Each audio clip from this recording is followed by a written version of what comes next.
Hi, welcome to another Wellness Patriot video. Today I want to talk about something that I think is an important thing that is getting overlooked, and we just need to be talking about it more. So I decided to talk about it today. And that is, I want to talk a little about raw milk and meat and what's going on with that right now, and a little bit about the history of how we've gotten to where we are today with it. So I think what's kind of going on is, honestly, it's a bit of an attack from within, and they're kind of pulling the rug out from under us, and we're not even realizing it. And it's something that we just don't even think about. We just go and buy our food and kind of go on autopilot, and meanwhile certain things are being snuck in there that we're not realizing is happening. So I want to also point out the irony and the hypocrisy of foods that are legal in the US and that are banned in other countries. So to start off with, let's talk a little bit about raw milk. Actually, before that, I will say that I think just animal foods in general have been very demonized, from milk to meat. I personally was a vegetarian for a very long time, and ever since I started eating meat again, I feel a lot better. And I think we've been very lied to about that, and I realized that the same people that were lying to us about, these things were also trying to tell us that things like red meat are bad for us, and I no longer believe that. So, of course, the quality of your food is important as well. So, anyway, that being said, so a little bit about raw milk. Raw milk is prohibited for sale for human consumption in 20 states. 13 states allow the sale of raw milk in stores, and 17 states allow the sale of raw milk on farms. There are some ingredients in, conventional milk that are legal in the United States that are illegal in other countries, and those are RBST and RBGH, artificial hormones. They're illegal in Canada and Europe. And for this information, I got this information from a podcast that I listened to by Anomaly. So his Dream Rare podcast, and he did a podcast with Joshua Rayner, who is a small farmer. So I got a lot of my information that I'm going to talk about from that podcast, and also I got information from this book right here. So anyway, I wanted to pause to let you know that. Where was I? So all the milk found in stores, where we live in California in Humboldt County, raw milk is not illegal, although all the milk I'm finding in the store is pasteurized. So that basically kills the entire natural biome found in milk, so aka the good along with the bad.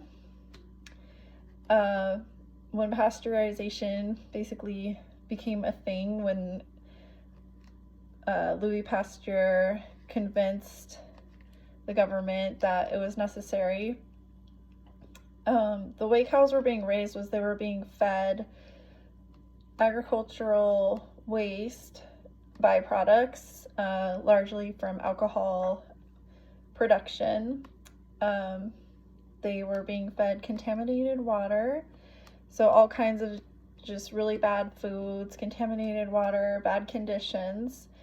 And so their milk was getting so bad that they actually had to dye it with chalk and plaster to turn it white, because it was starting to turn all these funky colors because of the poor quality of the milk, because of the poor quality in which it was being produced, and the cows, and the conditions that the cows were in. And so people were starting to get sick from drinking milk. And so people like Louis Pasteur wanted to blame germs and bacteria for that.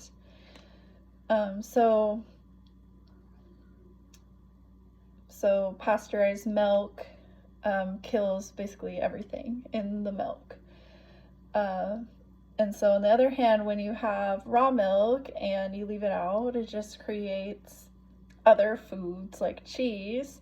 When you leave pasteurized milk out, it creates, it just becomes putrid and moldy, as I'm sure we've all seen at one point. So they're taking the bacteria out that they deem harmful, yet they're also taking beneficial properties out, and then adding harmful artificial hormones in. So according to Joshua Rayner, there have been actually only 3 recorded deaths from people consuming raw milk in the past 30 years, and he claims that the way they report those deaths is about as reliable as the way they counted the numbers, if not less reliable, of the cocoa, if you know what I mean. So one of those 3 was actually a girl, sadly, who drowned in a pool, but she had consumed raw milk at some point recently when that had happened, so they deemed that a raw milk death. So Louis Pasteur, back to Louis Pasteur, he was found to be a fraud and a plagiarist. So I'm going to read to you a little bit from this book real quick about Louis Pasteur, just to give you an idea.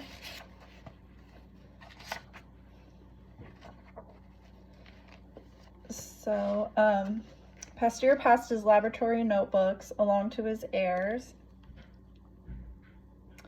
with the provision that they never made the notebooks public. So the notebooks regarding the experiments that he used to do and his findings. However, his grandson, Louis Pasteur Valery Rideau, who apparently didn't care for Pasteur much, donated the notebooks to the French National Library, which published them. In 1914, Professor Gerard Geisson of Princeton University published an analysis of these notebooks, which revealed that Pasteur had committed massive fraud in all of his studies. For instance, when he said that he injected virulent anthrax spores into vaccinated and unvaccinated animals, he could trumpet the fact that the unvaccinated animals died, but that was because he also injected the unvaccinated animals with poison. In the notebooks, Pasteur states unequivocally that he was unable to transfer disease with a pure culture of bacteria. He obviously wasn't able to purify viruses at that time. In fact, the only way he could transfer disease was to either insert the whole infected tissue into another animal. He would sometimes inject ground up brains of an animal into the brain of another animal to prove contagion, or resort to adding poisons to his culture, which he knew would cause the symptoms in the recipients.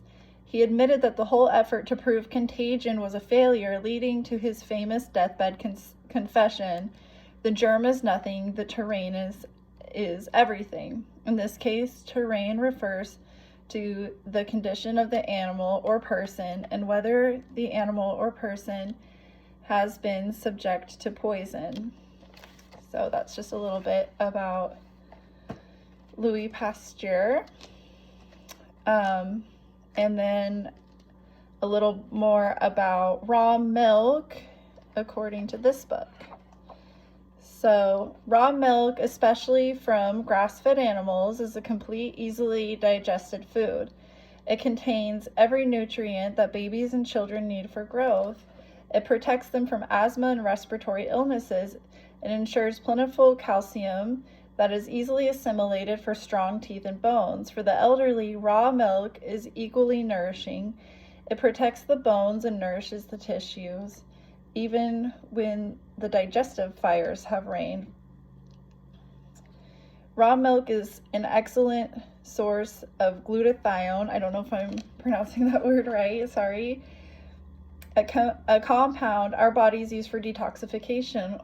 Only glutathione from fresh, denatured whey proteins will work. That means from raw milk, not from pasteurized milk or whey proteins. Alex V. Polanikov of Kursk State Medical University proposes glutathione deficiency is exactly the most plausible explanation for serious manifestation and death in the COCO19 infected patients. Raw milk can be of immense help in protecting from this disease. And then, interestingly, a side note, the book goes on in the next paragraph to talk about bone broth that can be another important source of nutrients missing in a lot of diets. So, bone broth. So, anyway, next I was going to touch on meat a little bit. According to Rebel News, there's a farm called Miller's Farm in Birmingham, Pennsylvania, and it is an Amish farm. And that farm got raided by armed federal agents because Miller refused to process his meat that he produced on his farm in a USDA facility, which he claimed made the meat less nutritious, and he wanted to produce meat the way God intended. So all meat sold in stores is required to be processed in a USDA facility where all the meat, even organic meat, is washed in a citric acid bath. And the way that they get citric acid is made from a genetically modified, so GMO black mold. And so Miller wanted to process his meat himself, which also infringes upon his religious rights as an Amish person in the way that they produce their own food. Like he said, the way God intended. There are a lot of big interests and corporations that will lose a lot of money if farms like his are allowed to operate, such as Bayer, for example, and the USDA being, the USDA is connected to food and drugs, so it's both food and big pharma industry. And so, yeah, I just learned that. I never knew that all meat, whether it's organic or not, if you buy it in the grocery store at all, it is put through a basically GMO black mold citric acid bath. So that is pretty scary. And it's interesting that saturated fats have been so demonized to be bad for us, yet obesity and heart disease, it has skyrocketed more than ever before, more than since saturated fats were more of the norm of what people were eating. And so we are encouraged to consume things like seed oils, grains, vegetable oils, polyunsaturated fats. Iron is mandated to be fortified into grains. So this is inorganic elemental iron metal shavings. So I remember, I don't know if anyone else remembers, we were having this assembly at my school when I was a kid, and somebody was able to just like pull out all the metal from a box of cereal. I don't remember which cereal it was, but that's pretty crazy. I just like have to wonder, in terms of all the EMF frequencies that we are absorbing these days, with just an increase, especially, you know, since I was a child. I mean, there was no Wi-Fi, so just like all the Wi-Fi that we are exposed to, and 5G, just everything, and then us being encouraged to literally just like eat this metal, and then we're encouraged to eat less saturated fats like meat, butter, milk, things like that. So it's just something notable to think about. There's a pattern with the government, with the USDA, of removing vital natural food from us and then offering us artificial solutions. And another notable thing, John Kellogg was the father of Kellogg cereal, right? Just on the note of us being encouraged to eat more grains. So he was a Seventh-day Adventist, and he thought that people had too much libido, energy. So he came up with this processed corn cereal with the intention to decrease and subdue our life force if we ate that, instead of back then what was typical is, you know, more like bacon and eggs and things like that. So saturated fats have been so demonized, and so many forms of polyunsaturated fats have been pushed on us, and people have increased consumption of things like margarine and vegetable oils. So I just wanted to read you one last little part of this book that I was going to share with you about vegetable oils real quick.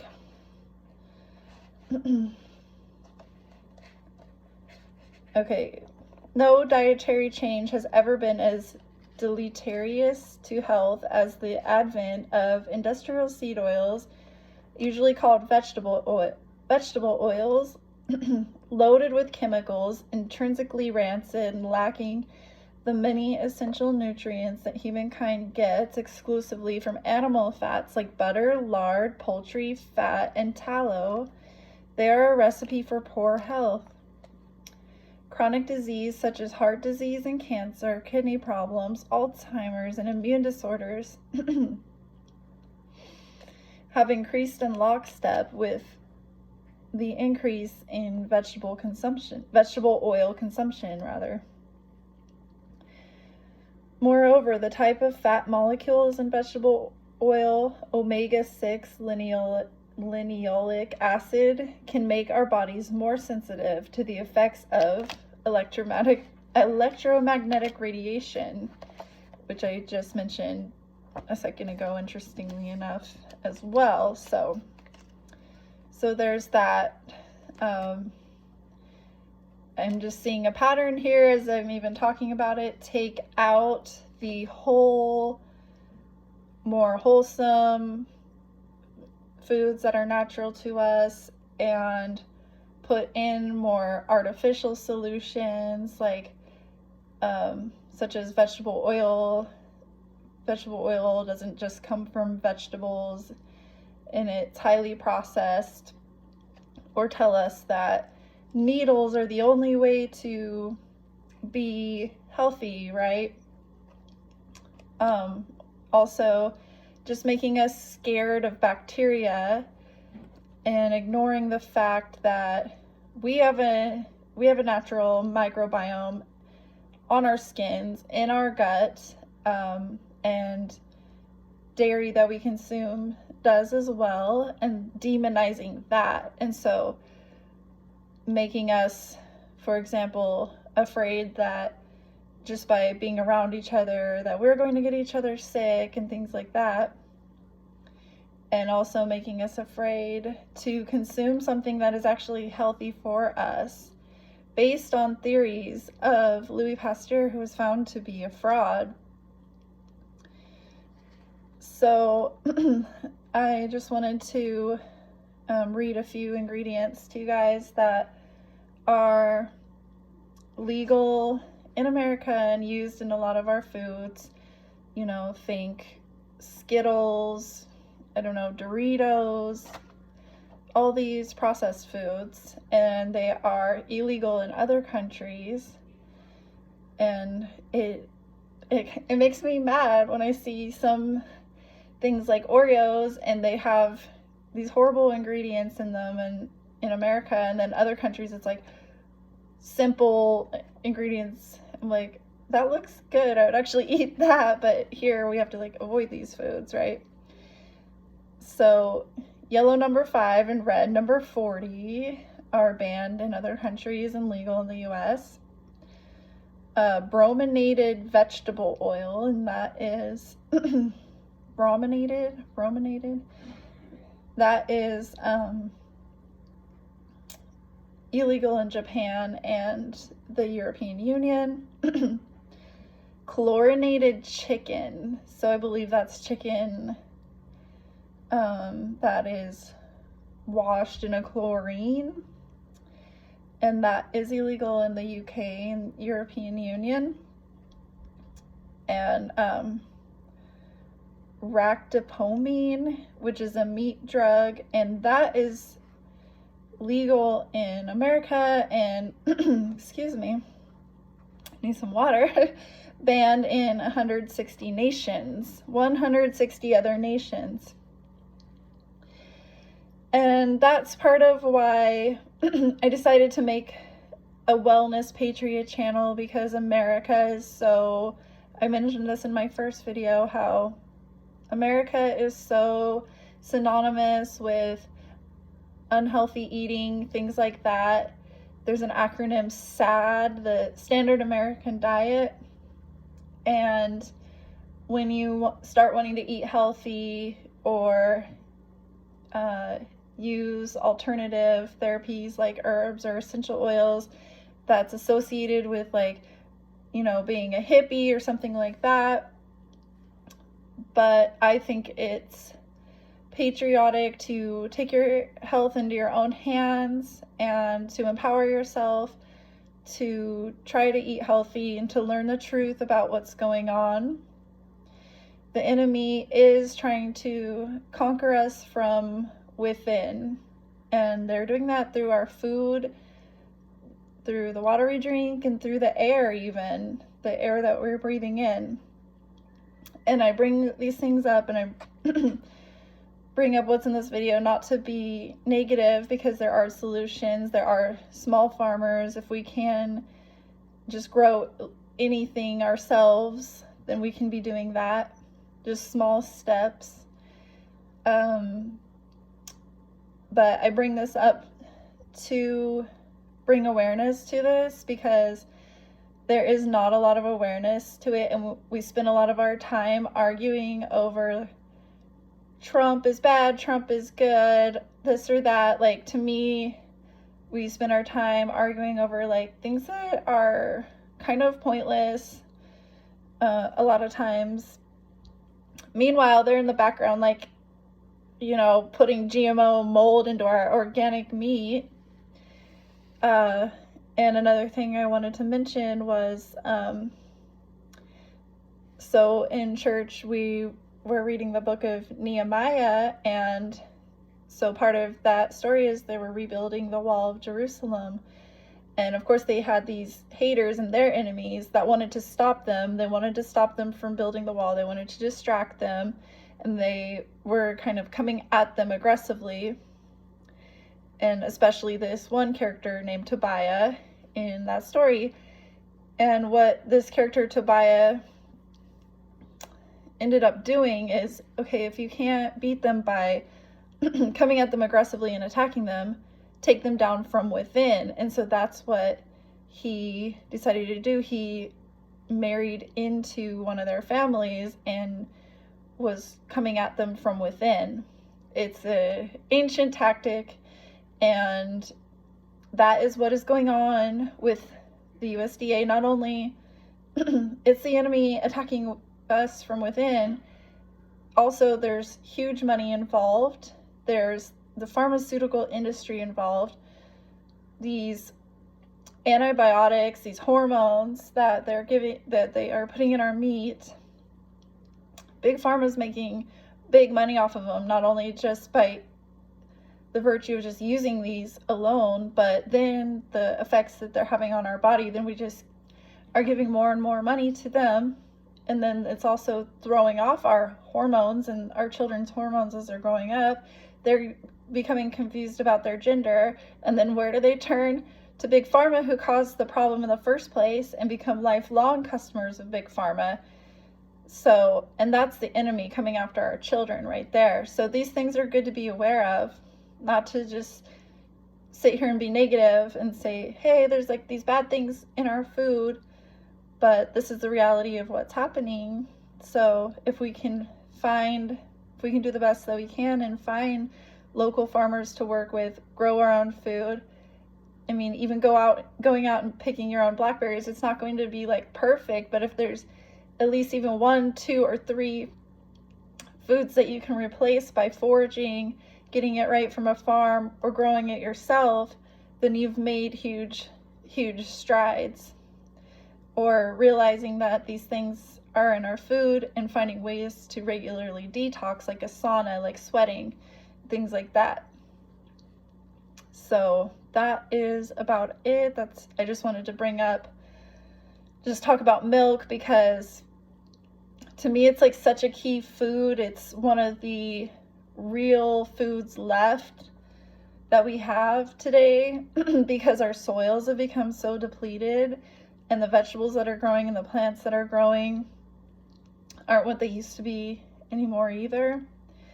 But what are they doing is they're going and pasteurizing all the milk, and that's just pretty crazy to me. So I just wanted to bring awareness to that, basically. So thanks for watching. I encourage people to also just take some of this information and continue some research. I'm going to continue research on it as well.